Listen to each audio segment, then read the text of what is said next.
Weh, kalian tahu nggak apa itu dioda? Dioda. Iya, Oke. dioda. Apa itu Dioda itu salah satu komponen elektronik. Nah, gunanya itu dia memungkinkan arus itu dia ngalir satu arah. Nah, jadinya misalnya kalau di apa namanya? Di kabel itu ada suatu arus yang bisa bolak-balik. Nah, dioda ini gunanya untuk nyalurin aja dia, ngalirin aja satu arah gitu. Gitu. Terus kalau misalkan prinsip kerja dioda itu gimana sih? Soalnya gue nggak paham banget. Prinsip ya.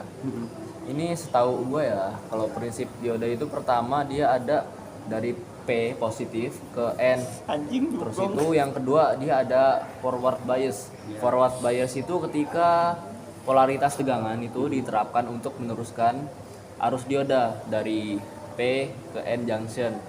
Jadinya ngurangin hambatan dan arus supaya bisa arusnya itu ngalir dengan baik, itu hambatannya berkurang. Oh ya ya, paham paham. Nah, terus itu yang terakhir dia tuh ada reverse bias. Iya. Nah, ini hampir hampir hampir apa ya namanya? Sebaliknya mungkin. Kebalikan dari kebalikan forward dari ya? forward bias. Ini oke, nih dia memperlebar hambatan dari N ke P. Jadinya yang misalnya tadi searahnya P ke N, jadinya nggak bisa balik lagi dari N ke P. Oh gitu. Ya paham paham paham. Nah, seingat gua ini dioda ini punya jenis-jenis. Kamu orang ada yang tahu nggak? Kalau gue sih ada 3 sih ya jenis-jenisnya itu. Ada dioda silikon, yang kedua ada dioda Zener, Ya. terakhir itu ada dioda LED. Ini yang gue tahu. Ya, LED. Kalau yang pertama itu silikon. Nah, dioda silikon ini biasanya itu dioda yang paling umum dipakai di dunia elektronika. Ya. Nah, fungsinya itu kayak dia tuh performanya tuh bagus, sama stabilitas suhunya tuh baik. Jadi Ya. dia kayak nggak gampang panas gitulah. Nah, yang kedua itu ada dioda Zener. Nah, kalau dioda Zener ini dioda yang khusus dirancang untuk beroperasi pada bias yang terbalik. Jadi kayak bias terbalik itu yang pakainya itu Zener. Nah, fungsinya itu regenerasi arus, terus mencegah lonjakan tegangan. Jadi tegangannya itu nggak langsung lonjak tinggi gitu loh. Ya. Nah, terus yang terakhir itu ada LED.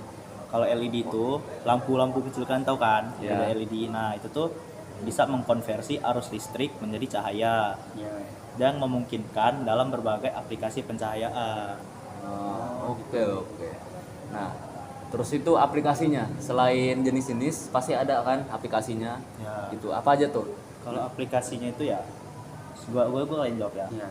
Aplikasinya itu ada 4. Yang pertama ada rectification, yang kedua ada voltage regulation, yang ketiga ada signal demodulation, terakhir ada light emission. Nah, kalau rectification itu dioda ini dipakai dalam rangkaian penyearah untuk mengubah arus bolak-balik jadi searah yang udah dijelasin tadi di awal.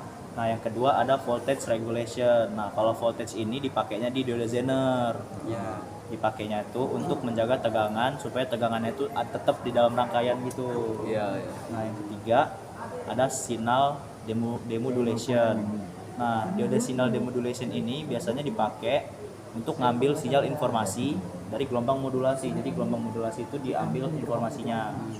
Terakhir ada light emission. Nah, kalau light emission itu dia dipakai dalam pencahayaan, pakai LED dia. Ya. Pencahayaan, tampilan, indikator, sama aplikasi elektronik lainnya. Oke oke. Terus gua kalau karakteristik dioda tuh gua kurang paham tau. Lu tahu nggak Kalau karakteristiknya? sepengetahuan gua, karakteristik dioda itu ada 3. Nah, yang pertama itu dioda itu memiliki tegangan. Jadi tegangannya itu searah jatuh, forward voltage drop. Jadi yang harus diatasi sebelum arus mengalir. Nah, gitu. Jadi yang kedua itu ada arus dioda bergantung pada polaritas tegangan, Ya. dan harus melampaui arus ambang yang sebelumnya pengantaran dimulai. Jadi yang ketiga itu ada dioda memiliki waktu pemulihan, yaitu bisa disebut dengan recovery time. Sehingga itu ya setelah terputus atau beralih dari maju ke terbalik. Oke oke. Nah, keuntungan sama kerugian kita pakai dioda. Tahu Nah, nggak? kalau menurut gue ya, atas pengetahuan gue itu keuntungannya itu dioda memiliki ukuran kecil. Nah, daya tahannya yang tinggi, biayanya relatif rendah, dan efisiensi kerja yang baik. Nah, itu sih kalau keuntungannya. Kalau kerugiannya apa? Kalau kerugiannya itu dioda memiliki tegangan yang jatuh yang dapat membuang daya dan dalam beberapa kasus rentan terhadap efek suhu tinggi sih. Kalau menurut gue itu. Oh iya. Gitu. Oke. Jadi dari kesimpulan dari kita- semua yang kita bahas tadi, kesimpulannya itu apa sih? Kita tentunya kesimpulan di sini pastinya kita belajar dioda lah ya. Nah, iya benar. Kita Sama-sama belajar. tadi Belajar, explore explore apa itu dioda, jenis, Nah, apa itu dioda, prinsip-prinsipnya gimana ya, cara kerjanya, Karakteristiknya di gimana, aplikasinya juga keuntungan gimana dan ya. kerugiannya. ya pokoknya kita belajar tentang sekitaran dioda lah ya. Sama-sama belajar di sini. Kita Ya, sama-sama sharing-sharing bagi belajar. ilmu nggak sih? Kita sharing Sharing-sharing tadi. bagi ilmu. Oke. Jadi ya keuntungannya bisa tahu menau lah, kita bagi-bagi ilmu di sini. Oke. Kita bisa tahu apa itu jenis-jenis dioda, Ya. ada dioda Zener, LED sama apa tadi satu lagi paling awal. Dia ada Rectifier. rectifier. Ya. Nah, iya penyiar. Oke lah ya. Oke, Makasih kayaknya ya. ya Udah, bagi ilmu thank you ya, lumayan. thank you ya. Ya. Thank you, thank you.